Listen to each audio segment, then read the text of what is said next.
बात करते हैं steel pipe king APL Apollo tubes limited के बारे में। देखिए दोस्तों, इस कंपनी के बारे में काफ़ी कमेंट्स आ रहे हैं क्योंकि ये एक भागती हुई ट्रेन थी, लगातार भागती जा रही है। लेकिन जैसे ही इसका Q4 का रिजल्ट्स आया तो रिजल्ट्स शायद मार्केट्स को पसंद नहीं आए और इसी वजह से इसमें रिजल्ट आने के बाद से गिरावट जारी है। बिकॉज हमारे पास इस कंपनी की मार्केट के एक्सपेक्टेशन का डेटा अवेलेबल नहीं था, इसलिए हमें नहीं पता था कि मार्केट ने क्या एक्सपेक्ट किया है इस कंपनी से। तो इस कंपनी की वैल्यूएशन जो है, अगर सेक्टर के हिसाब से देखा जाए तो काफ़ी प्रीमियम पे खड़ी कर रखी है। तो इस हिसाब से इस कंपनी को रिजल्ट भी वैसा ही पब्लिश करना पड़ेगा। तो शायद मार्केट को इसका रिजल्ट पसंद नहीं आया, इसी वजह से इसमें गिरावट लगातार जारी है। और आज इसने लगभग जो है 1.87 की मंदी के साथ परफॉर्म किया है। तो काफ़ी कमेंट्स आ रहे हैं इसके बारे में कि सर इसको कवर कीजिए। तो देख लेते हैं, पहले कंपनी का काम धंधे के बारे में थोड़ा सा देख लेते हैं। कंपनी जो है क्या है कि इंडिया में एक leaded branded steel product manufacturer है।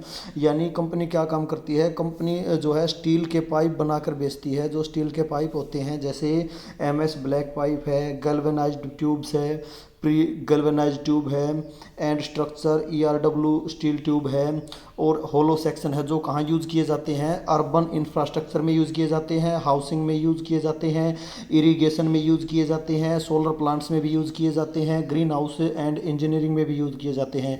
यानी स्टील के जितने भी प्रकार के पाइप्स हैं, गैल्वेनाइज्ड, प्री गैल्वेनाइज्ड, हर प्रकार के जो स्टील के पाइप हैं उनमें ये कंपनी इंडिया में 50% का मार्केट शेयर इंजॉय करती है। और ये मार्केट लीडर है इस पाइप स्टील पाइप सेक्टर में। तो जो है कंपनी का ये काम धंधा है। तो आइए अब देख लेते हैं आगे इसके कुछ और एनालिसिस। कंपनी का फर्दर एनालिसिस करने से पहले एक छोटी सी बात मैं आपको बताना चाहूँगा। देखिए दोस्तों, अगर आपको स्टील सेक्टर में ही इन्वेस्टमेंट करना है तो ये सेक्टर काफ़ी वोलेटाइल होता है, काफ़ी साइक्लिक होता है। तो आप इस स्टील सेक्टर में ऐसी कंपनी में निवेश कीजिए जो स्टील से कुछ ना कुछ बनाकर बेचती हो। जैसे हम बात करें, ये कंपनी है एपीएल अपोलो ट्यूब्स, ये स्टील से क्या है पाइप बनाकर बेचती है। राजरतन ग्लोबल वायर है जो स्टील से क्या है बीड वायर बनाकर बेचती है। इसी तरह का बिजनेस मॉडल जो है हमारे पास हरिओम पाइप है जो भागता ही जा रहा है लगातार, वो भी स्टील के पाइप बनाकर बेचती है। तो अगर आपको स्टील सेक्टर में इन्वेस्टमेंट करना है तो ऐसी कंपनी में कीजिए जो स्टील से कुछ ना कुछ बनाकर बेचती हो। क्योंकि जो है इंटरनेशनल मार्केट में स्टील के प्राइसेस काफ़ी फ्लक्चुएट होते रहते हैं। तो इसी वजह से जो है लॉन्ग टर्म में इनमें जो है कंसिस्टेंसी की कमी होती है और ये साइक्लिक होते हैं। तो लॉन्ग टर्म इन्वेस्टमेंट के लिए जो है ये अच्छे नहीं माने जाते। स्टील सेक्टर के JSW स्टील, टाटा स्टील और इसी तरह की जैसे सेल, तो इस तरह की कंपनीज़ की बजाय अगर मुझे ऐसा लगता है कि अगर आप जो स्टील से कुछ ना कुछ बनाकर बेचती है उसमें इन्वेस्टमेंट करोगे तो आपको शायद कंसिस्टेंसी ज़्यादा मिलेगी, ग्रोथ ज़्यादा मिलेगी। बिकॉज इनके पास प्राइसिंग पावर होती है। ये कंपनीज़ क्या है स्टील से कुछ ना कुछ बनाकर बेचती हैं तो ये उसमें अपने जो है प्रॉफिट अलग से जोड़ के जो है इनका प्राइस सेट करती है। तो उस हिसाब से जो है इनके पास प्राइसिंग पावर होती है, ये प्राइस खुद डिसाइड करती हैं। जबकि जो स्टील कंपनी होती हैं वो जो इंटरनेशनल मार्केट में जो स्टील के प्राइजेज होते हैं उसी हिसाब से उनके प्राइस वेरी करते हैं। तो ये एक आपके लिए इन्वेस्टमेंट एडवाइस थी। तो आगे देख करते हैं कंपनी का फर्दर एनालिसिस। अगर प्राइस के हिसाब से देखें तो कंपनी जो है अभी अपने जो है 50 DMA एंड 200 DMA दोनों के नीचे ट्रेड कर रही है। जो इसका करंट ट्रेडिंग प्राइस है वो 1092 है। तो जो है अभी ये 50 DMA के भी नीचे है एंड 200 DMA के भी नीचे है। यानी जो है इसमें अगर आप घुसना चाहो तो घुसने का अच्छा मौका कहा जा सकता है। अगर हम देखें 5 ईयर के मीडियन पीई के हिसाब से तो 5 ईयर का मीडियन पीई इसका है 35.9, यानी मोटा मोटी 36 कह सकते हो। बट करंटली ये जो है 47.2 पे ट्रेड कर रहा है। यानी 5 ईयर के मीडियन पीई के हिसाब से देखें तो भी कंपनी अभी ओवर वैल्यूड कही जा सकती है, काफ़ी महंगी कही जा सकती है। अगर पीई की बात करें तो आप देख सकते हो स्टील सेक्टर की जितनी भी कंपनीज हैं सभी में सबसे ज़्यादा जो पीई है वो एपीएल अपोलो ट्यूब इसी कंपनी का है। तो सबसे महंगी कंपनी ये पीई के हिसाब से कही जा सकती है स्टील सेक्टर में। अगर हम थोड़ी और फंडामेंटल्स देखें कंपनी के तो कंपनी जो है 30,000 करोड़ के मार्केट कैप वाली एक मिड कैप साइज कंपनी है। पीई पर हमने बात कर ही ली एंड जो आरओसी और आरओई है वो भी काफ़ी हेल्दी नज़र आ जाते हैं। जो देख सकते हो आप। और अगर डेट टू इक्विटी देखें तो डेट फ्री कंपनी कही जा सकती है, और जो करंट रेशियो है वो 1 से 3 के बीच होनी चाहिए, तो काफ़ी अच्छी मानी जाती है, जो कि 1.16 है, काफ़ी अच्छी कही जा सकती है करंट रेशियो भी। एंड अगर हम देखें पीईजी रेशियो, तो पीईजी रेशियो के हिसाब से भी थोड़ा महंगा है स्टॉक, ओवर वैल्यूड कहा जा सकता है, बिकॉज अगर पीईजी रेशियो 1 से नीचे हो तो स्टॉक अंडर वैल्यूड या फेयर वैल्यूड कहा जाता है, लेकिन पीईजी रेशियो यहाँ पर 1.46, तो थोड़ा सा ओवर वैल्यूड है स्टॉक ये। इंडस्ट्री पीई की अगर हम बात करें, इंडस्ट्री पीई केवल 12.2 है, तो इंडस्ट्री पीई काफ़ी कम है, लेकिन स्टॉक का पीई की अगर हम बात करें तो वो 47.3 काफ़ी प्रीमियम पे ट्रेड कर रहा है। अगर अब कंपनी का रिजल्ट थोड़ा सा देखें तो एक बार आप देख सकते हो, जो कंपनी की सेल्स है वो क्यू ऑन क्यू बेसिस पे भी बढ़ी है, and Y on Y basis पे भी बढ़ी है। एंड जो ओपीएम है वो भी क्यू ऑन क्यू बेसिस पे 6% से बढ़कर हो चुका है 7%, and Y on Y basis पे भी 6% से बढ़कर हो चुका है 7%। तो ओपीएम के टर्म में भी बढ़ोतरी है और सेल्स के टर्म में बढ़ोतरी है। और अगर हम देखें प्रॉफिट, तो इनका प्रॉफिट जो प्रॉफिट बिफोर टैक्स है वो भी जो है क्यू ऑन क्यू बेसिस पे भी बढ़ा है 229 करोड़ से 269, and Y on Y basis पे भी बढ़ा है। एंड नेट प्रॉफिट की अगर बात करें तो वो भी बढ़ा है 169 से 202 करोड़, और जो है 177 करोड़ से 202 करोड़। यानी देखो, अगर रिजल्ट तो अच्छा कहा जा सकता है, लगभग 24% के आसपास जो है प्रॉफिट ग्रोथ देखने को मिली है, लेकिन जो है सेल्स में केवल 8% की ही प्रॉफिट ग्रोथ देखने को मिली है, तो शायद जो है यही बाजार को शायद पसंद नहीं आया रिजल्ट कंपनी का। अगर सेल्स ग्रोथ प्रॉफिट ग्रोथ देखें तो यहाँ पर भी कोई दिक्कत नज़र नहीं आती, डबल डिजिट में है, 20% से ऊपर है, 25% के आसपास है, यहाँ भी प्रॉफिट ग्रोथ में भी कोई दिक्कत नज़र नहीं आती। और जो स्टॉक प्राइस सीएजीआर है वो भी अच्छे सीएजीआर है, तो यहाँ पर भी कोई प्रॉब्लम हमें दिखाई नहीं देती। अगर रिजर्व्स की बात करें तो रिजर्व्स भी कंपनी ने अच्छे खासे मेंटेन कर रखे हैं, जो है रिजर्व्स 2950 करोड़ के रिजर्व मेंटेन किए हैं कंपनी ने। और जो बोरोइंग्स आप देखोगे तो वो सिर्फ 873 करोड़ है, यानी ऑलमोस्ट जो है कंपनी डेट फ्री कही जा सकती है। अगर कंपनी के कैश फ्लो में थोड़ा सा देखें तो कैश फ्लो में थोड़ा सा नेगेटिव ये है कि इन्वेंट्री में अब की बार काफ़ी ज़्यादा पैसा फंस गया है कंपनी का। सिर्फ देख सकते हो, पिछली बार सिर्फ 89 करोड़ रुपए ही जो है वो फंसे हुए थे इन्वेंट्री में, बट अब की बार आप देख सकते हो 634 करोड़ रुपए, काफ़ी ज़्यादा रुपया जो है इन्वेंट्री में फंस चुका है कंपनी का। और जो अगर देखें रिसीवेबल्स में, यानी उधार में जो माल दिया था कंपनी ने, वो पैसा लगभग सारा रिकवर हो चुका है इस क्वार्टर में। आप अगर देखें, इस साल अगर देखें 199 करोड़ रुपए कंपनी को प्राप्त हो चुके हैं, और पिछले साल जो है रिकवर होना ही बाकी था, ये पॉजिटिव चीज़ है। और नीचे वाली जो है इन्वेंट्री को लेकर नेगेटिव चीज़ है। देखिए दोस्तों, एक छोटी सी चीज़ है जो इस कंपनी के बारे में मुझे बिल्कुल भी अच्छी नहीं लगी। आप देख सकते हो यहाँ पर जो प्रमोटर की होल्डिंग है वो पहले से ही काफ़ी कम थी, लेकिन अब आप देख सकते हो जो प्रमोटर की होल्डिंग है वो 38.40 से कम होती होती होती होती कहाँ तक आ चुकी है, 31.16 तक पहुँच चुकी है। और ये जो है सितंबर 22 में 34.52 थी, उससे भी घटकर दिसंबर, हालांकि दिसंबर और मार्च 2023 में ये कांस्टेंट है बिल्कुल 31.16। लेकिन यहाँ आपको देखने से कहीं ऐसा नहीं लग रहा कि जो है प्रमोटर धीरे धीरे माल बेचकर निकल रहे हैं और सारा माल जो है FIDIN पब्लिक को थमा जा रहा है। लेकिन अगर आप यहाँ पर देखें तो पब्लिक ने जो माल हल्का किया है। मार्च 2023 में पब्लिक ने माल बेचा है 34.14 से घटकर 32.05 रह चुका है जो पब्लिक की होल्डिंग है। और जो FI और DI इसको लेकर लगातार बुलिश बने हुए हैं, देख सकते हो आप, दोनों ने अपनी होल्डिंग्स को इंक्रीज कर दिया। यानी जो अभी भी जो मेजर स्टेक है वो स्ट्रॉन्ग हैंड्स में ही दिखाई दे रहा है। और अच्छी बात यह है कि जो स्टेक है वो वीक हैंड से स्ट्रॉन्ग हैंड में गया, पब्लिक की तरफ से माल जो है FI और DI ने उठा लिया है, जो पब्लिक ने माल बेचा था। तो ये काफ़ी पॉजिटिव बात है। लेकिन थोड़ी सी बस मुझे यही जो प्रमोटर की जो स्टेक लगातार कम होता जा रहा है, यही थोड़ा चिंता का विषय मुझे दिखाई दे रहा है। इस वजह से थोड़ा सा मतलब बाकी देखो, वो तो कह नहीं सकते कि क्या होगा क्या नहीं होगा फ्यूचर में, लेकिन मुझे थोड़ा सा ये नेगेटिव पॉइंट लगा इस कंपनी का। बाकी आप देख सकते हो।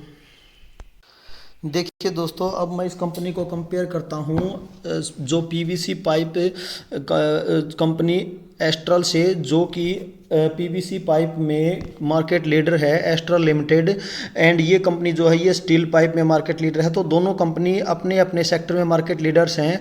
दोनों मार्केट लीडर्स का आप यहाँ पर जो है रिटर्न्स देख सकते हो। जो है एपीएल अपोलो ट्यूब्स ने पैसा जो है लगभग जो है 6 टाइम्स कर दिया है, एंड जो एस्ट्रल है उसने पैसा जो है 5 ईयर्स में 4 टाइम्स किया है सिर्फ। तो 5 ईयर का रिटर्न दोनों का आप चेक कर सकते हो। लेकिन अब आप यहाँ पर आपको एक बात दिखाई दे रही होगी, दोनों का चार्ट देखिए आप ध्यान से। दोनों के चार्ट में जो है ये पहले जो है एपीएल अपोलो की नीली वाली लाइन है और येलो वाली लाइन जो है एस्ट्रल लिमिटेड की है। तो पहले तो एपीएल अपोलो नीचे था, फिर एपीएल अपोलो इससे ऊपर पहुंच गया, यानी जो है इसमें वोलेटिलिटी कुछ ज़्यादा देखने को मिल रही है। अगर आप बात करें तो 45 डिग्री का जो चार्ट होता है वो सबसे बेस्ट चार्ट माना जाता है। तो 45 पे चार्ट जो दिखाई दे रहा है वो हमें एस्ट्रल का दिखाई दे रहा है, ना कि एपीएल अपोलो ट्यूब्स का। तो इसलिए जो है आपको फर्स्ट प्रायोरिटी एस्ट्रल को देनी है, PVC pipe sector market leader company astral. फिर अगर आप उसके बाद भी इन्वेस्टमेंट करना चाहते हो तो फिर आपको सेकंड प्रायोरिटी जो है steel pipe sector leader APL Apollo tube को देनी है। तो जो है आपको मोटा इन्वेस्टमेंट एस्ट्रल में करना है ताकि आपको कंसिस्टेंसी के साथ अच्छे रिटर्न्स मिले, और उससे छोटा इन्वेस्टमेंट जो है एपीएल अपोलो ट्यूब्स में करना है। क्योंकि अगर आप अपने पोर्टफोलियो को अच्छी तरह डाइवर्सिफाई करना चाहते हो, आप जो है थोड़ा बहुत वेटेज पाइप सेक्टर में और बढ़ाना चाहते हो, तो आप इस कंपनी को भी रख सकते हो, क्योंकि ये भी 50% का मार्केट शेयर स्टील पाइप में एंजॉय करती है। लेकिन आपको फर्स्ट प्रायोरिटी फिर भी एस्ट्रल को ही देनी है। एस्ट्रल में मोटा investment, and APL Apollo tubes जो है उसमें थोड़ा कम इन्वेस्टमेंट करके चलना है। एक झलक अगर इनके ऑल टाइम रिटर्न्स की भी देखें तो आप देख सकते हो ऑल टाइम रिटर्न्स जो है एस्ट्रल आसमान में है और एपीएल, लेकिन हमने पिछले चार्ट में 5 साल की ड्यूरेशन में देखा था कि जो है एपीएल अपोलो ट्यूब्स के रिटर्न्स ज़्यादा थे एंड एस्ट्रल के रिटर्न्स जो है वो कम थे। लेकिन यहाँ पर आप क्लियरली देख सकते हो जो एस्ट्रल है वो आसमान में है, एंड जो येलो वाली लाइन है और जो नीली वाली लाइन है एपीएल अपोलो ट्यूब वो ज़मीन पे लेटा हुआ है। तो ये देखो, मैंने आपको पहले बताया कि जो स्टील सेक्टर है काफ़ी वोलेटाइल है, साइक्लिक होता है, इस वजह से जो है इसमें लॉन्ग टर्म में रिटर्न्स थोड़ा सा कम बनते हैं। लेकिन जो एस्ट्रल है वो कंसिस्टेंसी के साथ चलती है, तो इस वजह से इसमें रिटर्न्स ज़्यादा बनते हैं। तो मैंने पहले बताया आपको कि फर्स्ट प्रायोरिटी आपको एस्ट्रल को देनी है। फिर अगर आपको पाइप सेक्टर में डाइवर्सिफाई करना है, एलोकेशन बढ़ाना है, तो फिर आप एपीएल अपोलो ट्यूब से विचार कर सकते हो। लेकिन लगभग इससे कम वेटेज आपको देनी है, एस्ट्रल से कम वेटेज एपीएल अपोलो ट्यूब में आपको देनी है। अगर एक बार नेट प्रॉफिट को आपको दिखाऊं तो 2020 से ही जो एपीएल अपोलो ट्यूब्स है वो हाथ नहीं आ रहा है। 2020 से आप देख सकते हो लगातार जो है प्रॉफिट बढ़ता ही जा रहा है। लगातार 256 से बढ़कर हुआ 408, 408 से 619 और अब थोड़ा सा कम हुआ है 642, 619 से एक थोड़ी सी बढ़ोतरी हुई है 642। तो उसी हिसाब से जो है मार्केट को शायद यही चीज़ तो पसंद नहीं है, क्योंकि मैंने आपको बताया कि लॉन्ग टर्म में जो शेयर प्राइस है वो प्रॉफिट का गुलाम होता है, प्रॉफिट के हिसाब से ही चलता है। जिस तरह से कंपनी का प्रॉफिट बढ़ेगा उसी हिसाब से जो है शेयर प्राइस बढ़ेगा। तो अब यहाँ पर देख सकते हो 2022 और 2023 में प्रॉफिट में इतना ज़्यादा उछाल, इतना ज़्यादा जंप देखने को नहीं मिल रहा जितना जो है 2020, 21 और 22 में मिल रहा था। तो अभी इसी वजह से इसमें करेक्शन है और ये तब तक उतनी स्पीड से नहीं भागेगा जब तक इसका प्रॉफिट जैसे पीछे भाग रहा था वैसे नहीं भागेगा। तो अब यहाँ पर देख सकते हो, देखो यहाँ पर प्रॉफिट थोड़ा सा अटका था, 152 से 158 हुआ, फिर 148 हुआ। तो ये प्रॉब्लम थोड़ी सी इसमें है। यहाँ पर भी आप स्टार्टिंग में देख सकते हो थोड़ा सा प्रॉफिट, तो मतलब कभी कभी प्रॉफिट अटक सा जाता है। तो इस वजह से ये क्योंकि ये स्टील सेक्टर से बिलोंग करती है, स्टील सेक्टर काफ़ी साइक्लिक होता है, तो एक बार कभी प्रॉफिट अटकेंगे, कभी भागेंगे, कभी अटकेंगे। तो इस तरह से थोड़ा सा वोलेटिलिटी आपको इसमें देखने को मिल सकती है।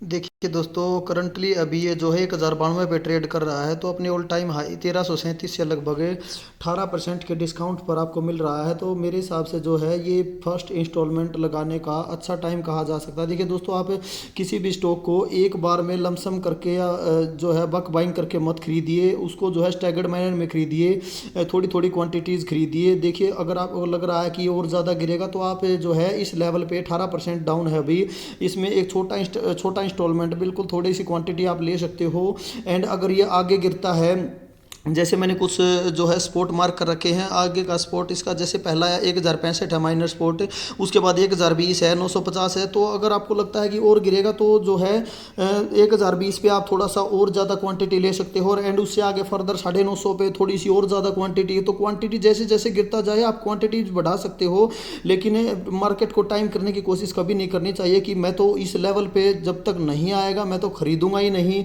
मैं तो बाई ही। देखिए लॉन्ग टर्म इन्वेस्टर ऐसा नहीं करते, ऐसा सिर्फ ट्रेडर करते हैं जो पोजिशनल ट्रेड करते हैं। जिसको पोजिशनल ट्रेड करनी है वो तो मेजर स्पॉट का वेट करेंगे ही करेंगे, क्योंकि वो तो उससे पहले ट्रेड लेंगे ही नहीं जब तक मेजर स्पॉट पे स्टॉक आएगा ही नहीं। लेकिन हम लॉन्ग टर्म इन्वेस्टर हैं, हमें जो है अगर कंपनी में 15% से ऊपर डिस्काउंट, एक लार्ज कैप कंपनी, इसको चलिए मिड कैप कंपनी है, फिर भी अगर आप 18% डाउन है तो आप फर्स्ट इंस्टॉलमेंट यहाँ पर लगा सकते हो। आगे अगर 1020 तक जाता है तो आपको लगभग 23% के आसपास का जो है डिस्काउंट मिल जाएगा। तो आप जो है फिर सेकंड इंस्टॉलमेंट लगा सकते हो, और 950 अगर जाता है तो 28% के आसपास का डिस्काउंट आपको मिल जाएगा। तो इस तरह से आप काम कर सकते हो। बाकी देखो ये तो मेरा सजेशन है, बाकी आप अपने हिसाब से, क्योंकि पैसा आपका है, डिसीजन भी आपका ही होना चाहिए, तो आप अपने हिसाब से काम कर सकते हो। इन स्पोर्ट लेवल को आप देख सकते हो, मैंने मार्क कर रखे हैं।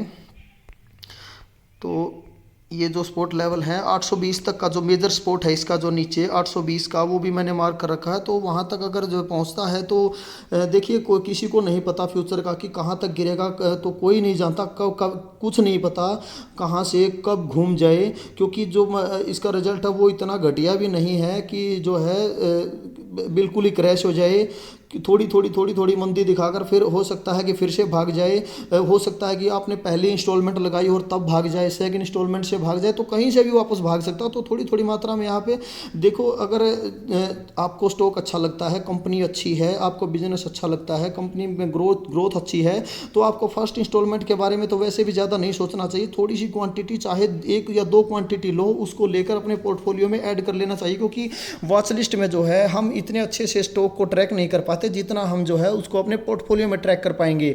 तो अगर आपको कंपनी अच्छी लग रही है, आपको लगता है कि कंपनी की प्रॉफिट ग्रोथ अच्छी है, कंपनी ग्रो कर रही है, मार्केट की लीडर है, तो अच्छी ग्रोथ मिल सकती है फ्यूचर में, तो उसको उसका 1-2 स्टॉक, ज़्यादा मत सोचिए, 1-2 स्टॉक लेके अपना पोर्टफोलियो में रख लीजिए, और उसके बाद उस हिसाब से जैसे भी वो आगे अपने स्पॉट पे आती है उस हिसाब से बाई ऑन डिप आप चालू कीजिए और इस तरह से काम करिए। बाकी मेरा तो ये सजेशन है, बाकी आप अपने हिसाब से काम कर सकते हो। तो अगर मेरा सजेशन पूछो तो मेरे हिसाब से अपने पोर्टफोलियो साइज़ का मैक्सिमम टू मैक्सिमम 5 या 7% इसमें दिया जा सकता है, क्योंकि कंपनी फिर भी मैं कहूँगा स्टील सेक्टर से ही बिलोंग करती है। हालांकि 2020 से अच्छे रनअप में है ये, और इसी सेक्टर की एक और कंपनी है हरिओम पाइप, जो लगातार भागता ही जा रहा है। जब से मार्केट में आई तब से वो भाग ही रहा है लगातार, तो वो तो एक बिल्कुल ही भागती हुई ट्रेन है। अगर उसमें आप चढ़ोगे तो वो तो देखो, अगर ऑल टाइम हाई के आसपास है, वो अगर गिरेगा तो फिर बहुत बुरी तरह। वैसे भी वो एक छोटी माइक्रो कैप कंपनी है, हाई रिस्क की हाई रिवार्डिंग उसको हम बोल सकते हैं, लेकिन ये एक मिड कैप कंपनी है। 50% का मार्केट शेयर इसी के पास है, तो ये मार्केट लीडर है, इसके पास मैक्सिमम मार्केट कैप्चर है। तो फर्स्ट प्रायोरिटी अगर आपको स्टील पाइप में देनी है तो वो EPL अपोलो ट्यूब्स है। फिर अगर आपको थोड़ा सा रिस्क लेना है, थोड़ा सा अपना रिस्क बढ़ाना है, तो फिर हरिओम पाइप में आप रिस्क ले सकते हो, लेकिन सब पहली प्रायोरिटी आपको EPL अपोलो ट्यूब को ही देनी है। तो इस तरह से आप काम कर सकते हो। बाकी आप देख सकते हो अपने हिसाब से, क्योंकि पैसा आपका, डिसीजन आपका ही होना चाहिए। तो थैंक यू दोस्तों।